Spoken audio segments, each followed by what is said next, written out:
All right, Larry Krueger here from the Pig in a Pickle Krug Show with a little 49er video. Check out Pig in a Pickle, 2 locations, Emeryville and Corte Madera. They're open 7 days a week from 11 a.m. till 8 p.m. or until they run out.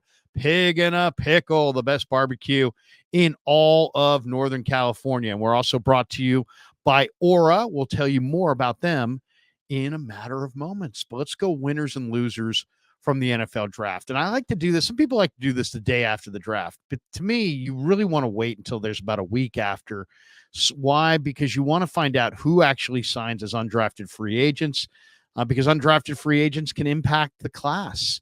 And I'm kind of a little bit of an easy grader when it comes to the draft. There's everybody's mostly in between. Like the Niners, I think, are one of the teams that's kind of in between. Like you could make an argument that they had a good draft. You could make an argument they had a disappointing draft. So I don't have them in a pure winners or losers context, or category, I should say. And I have more winners than I have losers. I have like 17 winners and only really 3 what I would view as losers. So why don't we start with the losers and then we'll go to the winners. Okay, first of all, I'm going to go the Bears. I mean, the Bears had 2 picks inside the top 10, and they got Caleb Williams and Rome Odunze. Now, nothing's wrong with Odunze. He's a solid receiver, but Pac-12 receivers always make me nervous. I didn't see as much separation with Odunze as I did with other receivers. I'm not saying that Odunze is going to be a total bust, but I don't think he's worth a top 10 pick, and I don't think he's in the Malik Neighbors, Brian Thomas, Marvin Harrison Jr. Category. I think those guys, I think Odunze would be in a category a little bit beneath them, but everybody loves Odunze because he's a terrific guy and he had a lot of success in the Pac-12. How much of that was Michael Penix? How much of that was the fact that, the Pac-12 is officiated where they kind of let it's officiated very tightly. Everything kind of favors the offense in the Pac-12. Well, I'm not a huge fan of Odunze, and I don't believe in Caleb Williams. I think Williams is going to have accuracy issues. I think emotionally there's some unevenness there. I didn't think he had a particularly good workout. I thought, people talk about Trey Lance's ball wobbled. Caleb Williams' ball really, really wobbled. Not to mention that surrounded by a lot of talented football players, SC had a really disappointing year. So now he's going to Chicago.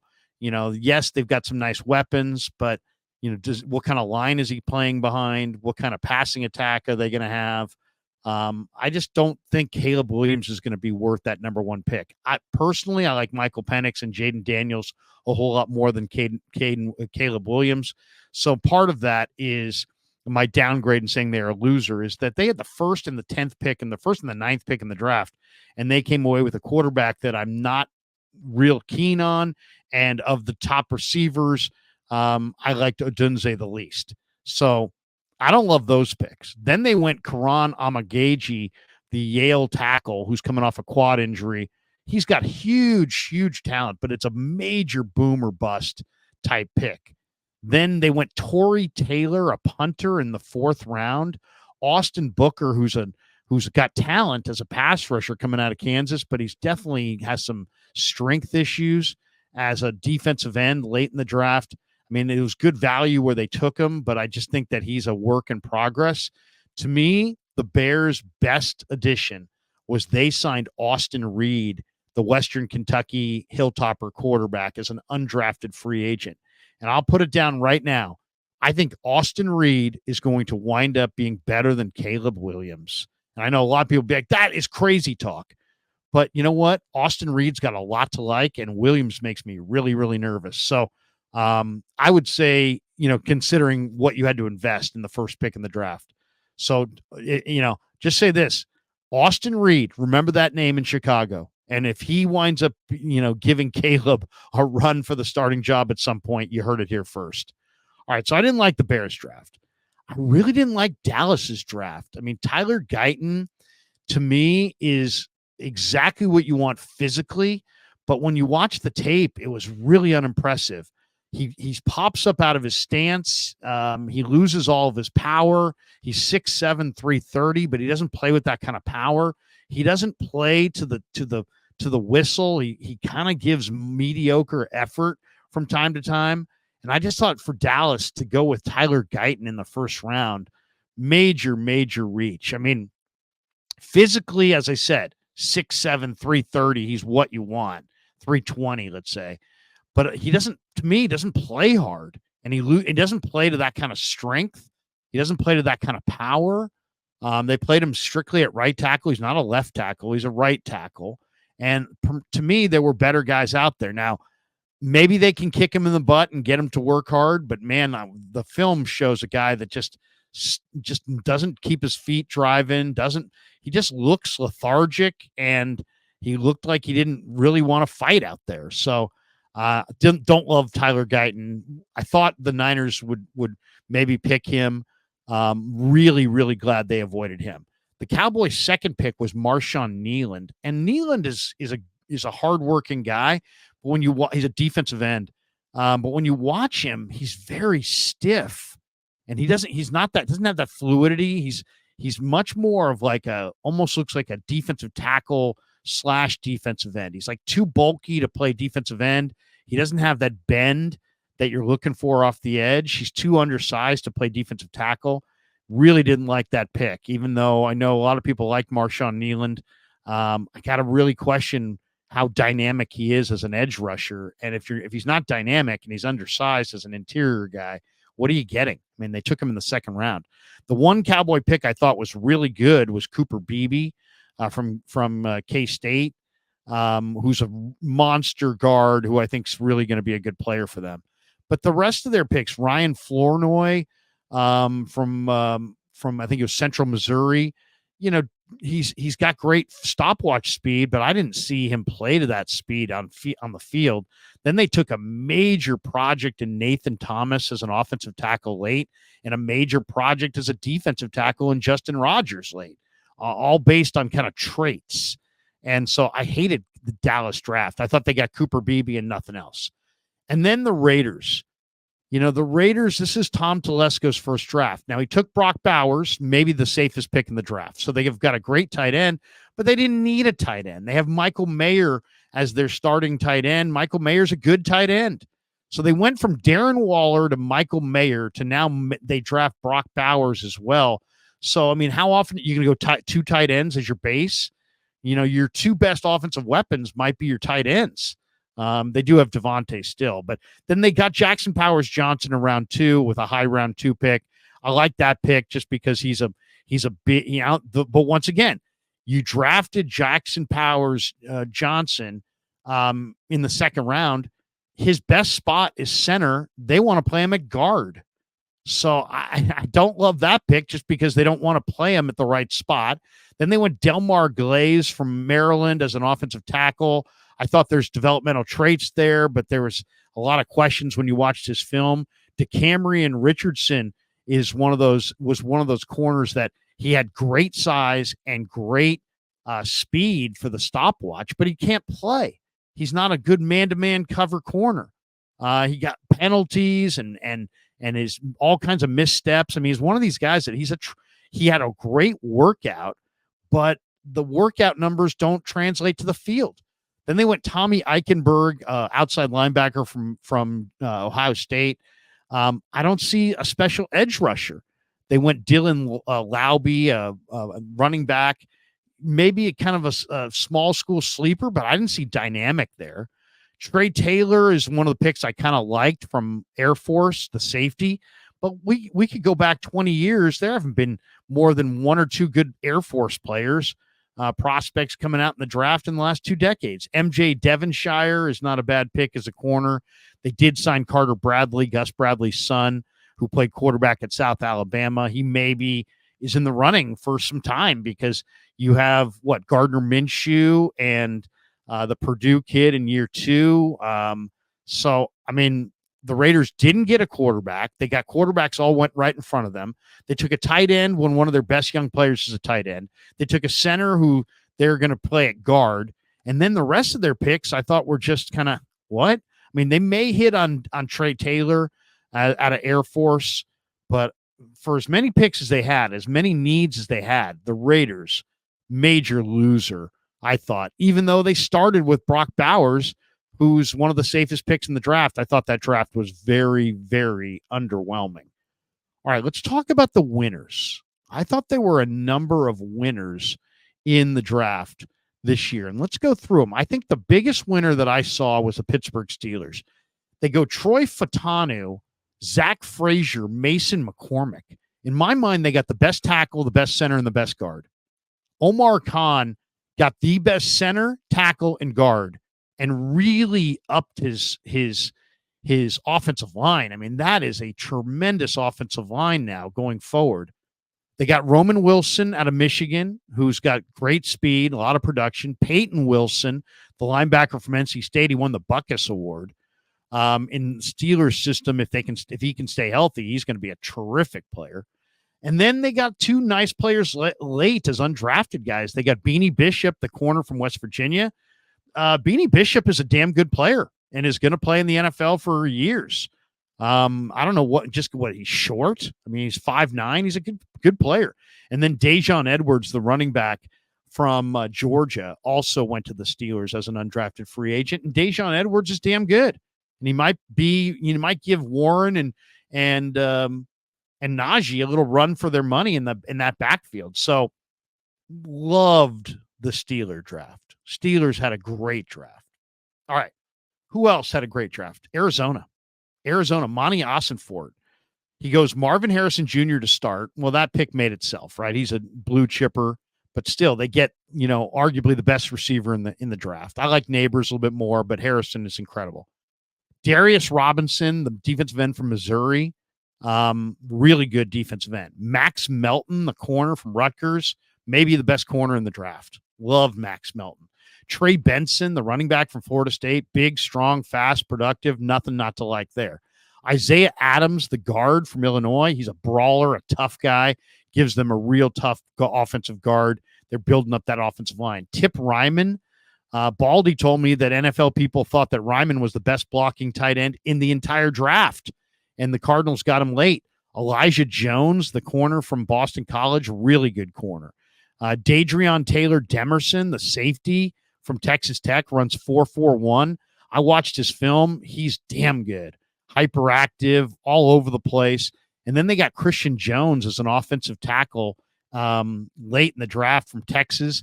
I like him. He's an experienced player that should be able to help. So they got a couple offensive linemen, a guard and a tackle. They got three guys in their secondary, and Elijah Jones, Max Melton, and Dadrion Taylor Demerson. They got a great blocking tight end, a really big-time running back, a terrific defensive lineman in Darius Robinson, and Marvin Harrison Jr. So Monty Ossenfort, Jesus. That's a tremendous, tremendous haul from Monty. All right, Eric DeCosta, the Baltimore Ravens, always does this well. They got Nate Wiggins, a super fast corner early. Then they got Roger Rosengarten, an offensive tackle that should be able to help their offensive line. Adisa Isaac, for the defensive end from Penn State, I think is going to be able to make their team. Devontae Walker is a big, strong, fast wide receiver. They're always looking for wide receivers. And then, they got two really good players late. TJ Tampa from Iowa State, the corner, really going to help them. Big corner who hits. And then Rasheen Ali, the running back from Marshall. I thought Baltimore had a really, really nice draft. So they stood out to me. Great draft for Eric DeCosta. Now let's go to Brandon Beane and the Buffalo Bills. Okay, they needed a receiver. They went Keon Coleman from Florida State early. I think Keon Coleman in Buffalo is a good fit. I mean, big-bodied guy. He doesn't get a lot of separation, but I think he could probably play in the cold weather. Good ball skills. Cole Bishop, really underrated safety from Utah. Then they went Dwayne Carter, Mr. Duke, who's a leader for their defensive line, good defensive tackle. All day Ray Davis, the running back from Kentucky, tremendous running back, probably going to be their starting running back at some point. Cedric Van Pran Granger, the Georgia center, is just a pancake monster. He really put guys in their butt a lot. They got Edifon Olafosio, the linebacker from UW, who ran an incredible 40 time, gave him speed at linebacker. Then late, they got Javon Solomon, who led the nation, I believe, in sacks out of Troy. That's a great edge rush piece. They got Frank Gore's kid, and they got Daquan Hardy, the cornerback from Penn State, who's a terrific return guy, who with the new return rules may be able to help them as a returner. So I thought Brandon Beane had a really, really nice draft. Another guy that had a really nice draft is John Schneider, the general manager of the Seahawks. They get Byron Murphy, the defensive tackle, terrific pass rusher in the first round. Then they get Christian Haynes, a guard out of UConn. Tyrese Knight, the linebacker from UTEP, one of my favorite linebackers in the draft. A.J. Barner, great blocking tight end. Nehemiah Pritchett, a really solid corner out of Auburn. Satoa Lamea from Utah is just a road grading guard. DJ James, a corner from Auburn, really, really good pickup. And then they got two really nice players after the draft. They got Garrett Greenfield from South Dakota State, the offensive tackle, who had a 38-inch vertical. That's a steal. And they got Sundiata Anderson from Grambling. He's a really nice 240-pound edge rusher. So, man, John Schneider. I mean, I think John Schneider's a terrific GM. He had another really, really good draft. I'll tell you another team, a couple other teams that had great drafts. Carolina. Last year they got the quarterback and they had a disaster year. This year they traded their pick away to the Bears, so they lost out on that high pick. But their second round pick was Xavier Legette. They moved into round 1 to get him. Love him. Then they got Jonathan Brooks, maybe the best running back in the draft from Texas, big running back with speed. Trevin Wallace, a linebacker from Kentucky, great athlete. Jatavion Sanders, the tight end from Texas, tremendous player. Shaw Smith Wade, the corner from Wazoo, really, really good corner. And then even late, they got some players. Jaden Crumedy, the defensive tackle from Mississippi State. Mississippi State produces defensive tackles at a really high rate. Jeffrey Simmons, Chris Jones. Crumedy's a big athletic guy who's 300-plus pounds. Michael Barrett, the linebacker from Michigan, really underrated coverage linebacker. And then they got Willie Drew as an undrafted free agent, the corner from Virginia State, and that was a phenomenal pick. So Willie Drew's a damn good defensive back who's going to be able to play right away. So Carolina did well.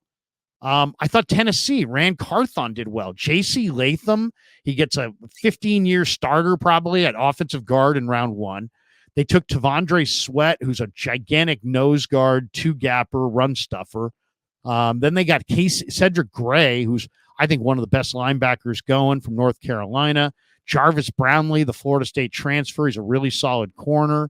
James Williams is a unique player. He's had a lot of trouble in his past, but is he a safety? Is he a linebacker? He's a great athlete is what he is. They got Jalen Harrell, who had a real good year rushing the passer for the Wolverines. And then as an undrafted free agent, they got Dylan Johnson, who's a big, powerful running back from the University of Washington. So I thought Rand Carthon did a great job. Then I thought Cincinnati did a great job. Amarius Mims in round 1, Chris Jenkins, the big defensive tackle in round 2, Jermaine Burton, very productive receiver at Alabama in the 3rd round, or with their 3rd pick. McKinley Jackson, they lost DJ Reader to Detroit in free agency. They needed a one technique.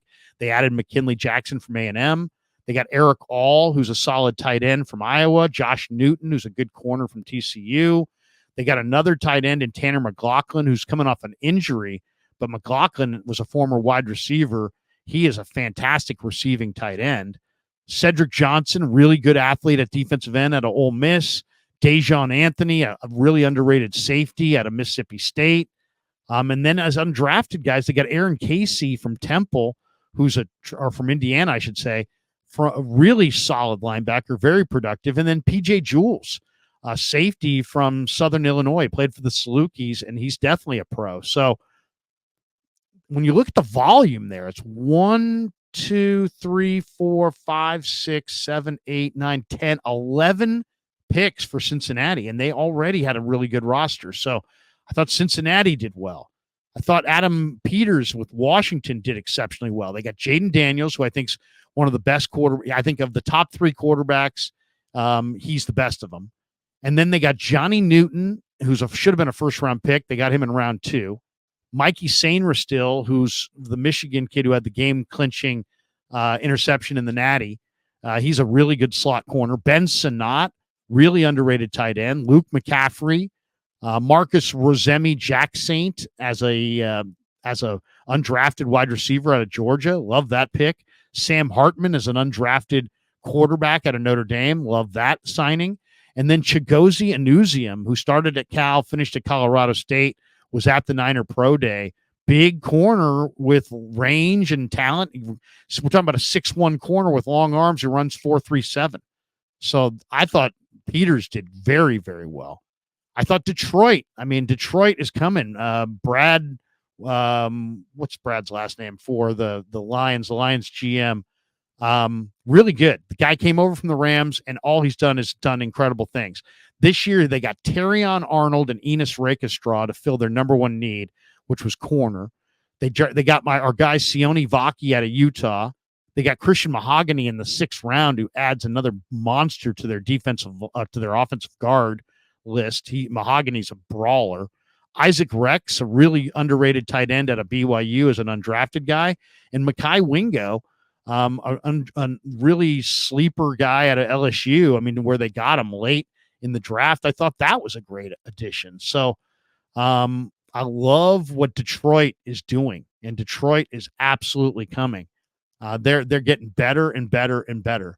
And then I like the New York teams. I mean, the New York Giants, Malik Neighbors in round 1, Tyler Nubin in round 2, Andrew Phillips, the corner out of Kentucky, in round 3, Theo Johnson, the big tight end, loved him, Tyrone Tracy, the receiving running back out of Purdue, and then Darius Muasau, the UCLA linebacker.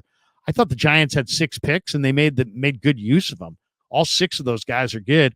And then the Jets, I mean, their GM's on the hot seat, but Olu Fashanu was the right pick.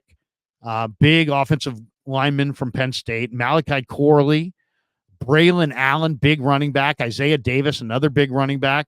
Then they got Quantez Stiggers late in the draft as a really good corner out of the CFL. And then undrafted wise, they got Tyler Harrell, who ran 4.24, an amazing deep threat, and Leonard Taylor, who a lot of people thought was going to be a 2nd-round pick out of Miami, the big defensive tackle. He went late. He didn't go at all. What am I saying? He was picked up as an undrafted free agent. So love those drafts. Couple more winners for you. Houston got Kamari Lassiter, then Blake Fisher, the Notre Dame offensive tackle. Then they went Kalen Bullock, the safety from SC, really good player. Cade Stover, the tight end from Ohio State, good blocker. Jamal Hill, the linebacker safety from Oregon, former corner.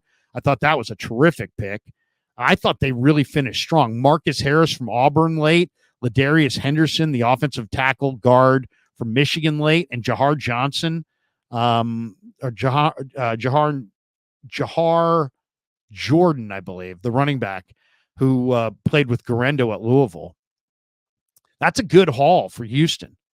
I thought Philadelphia had a great draft. Quinyon Mitchell and Cooper DeJean to start. And then they got Aeneas Smith late, the wide receiver from A&M, really good return man. Jeremiah Trotter, really productive linebacker late. They took Michigan's captain, Trevor Keegan, the offensive guard. He's a solid player. Johnny Wilson, the gigantic receiver. Is he a tight end? Is he a receiver? They got a nice offensive lineman from NC State, Dylan McMahon. They got a nice offensive lineman from Maryland and Gottlieb Ayadazy. And they got Gabe Hall, who, was good at Baylor. And to me, getting him late was a terrific pick. And then a couple more here that stood out. Miami got Chop Robinson, a pass rusher. Then Patrick Paul, a big offensive tackle. And then from that point on, they just kicked butt. Jalen Wright, the running back from Tennessee, is terrific. Mo Kamara might be one of the best defensive ends in the draft. Malik Washington from Virginia was incredibly productive. He's now on a team that has Tyreek Hill and Jaden Waddle and him. And then Jaquan Burton from Florida Atlantic as an undrafted guy, another guy with big size and speed. I loved what Miami did. I love what Harbaugh and his first-year GM did. Joe Alt in round 1, Ladd McConkey in round 2, Junior Colson from Michigan in round 3, Cam Hart from Notre Dame in round 4, Kamani Vidal, the Troy State running back who fumbled once all year, late. They got Rice's kid, Brendan Rice, late. They got Justin Aboyji late, the defensive tackle from Bama. I thought they had a really good draft. And then I thought the Rams, Les Snead is a damn good GM. Jared Verse, Braden Fisk, Blake Corum in the 3rd round, Cam Kitchens, Brennan Jackson, the pass rusher, Bo Limmer, the center, and then Kenny Logan as a hard-hitting safety as an undrafted guy. I thought they did exceptionally well. So those are your winners and losers. We are brought to you by our newest sponsor, Aura. And now a word from our sponsor, Aura. Have you ever typed your name on the internet and seen all of your private information is online? Are you tired of receiving tons of spam calls from random numbers? Are you receiving more and more of these as time has gone on? Well, that's where Aura, the sponsor of today's show, can really help you out. Data brokers sell your information to scammers and spammers and anyone else who may want to target you. Your full name, your email, your home address, all your records, your health records, who your relatives are. It's all out there. That's why I've been using Aura. Aura shows me which data brokers are selling my information and automatically submits opt-out requests for me. Cleaning up my information not only helps reduce the amount of spam I get, but it also protects me from hackers who could use the information to help them access my social media accounts, my bank accounts, or any other sensitive information. Aura also does so much more to protect me and my family from online threats I can't see. I get other features like antivirus, VPN, password management, parental controls, identity theft insurance, and more without having to download several different apps. It's really easy to set up. And best of all, I get everything at one affordable price. I value my privacy and I value yours. You can go to the link in the description to start your 2-week free trial. Thanks to Pig and a Pickle for being the title sponsor of The Krug Show. Thanks to Aura for sponsoring this video. And thanks to all of you guys for supporting The Krug Show on YouTube.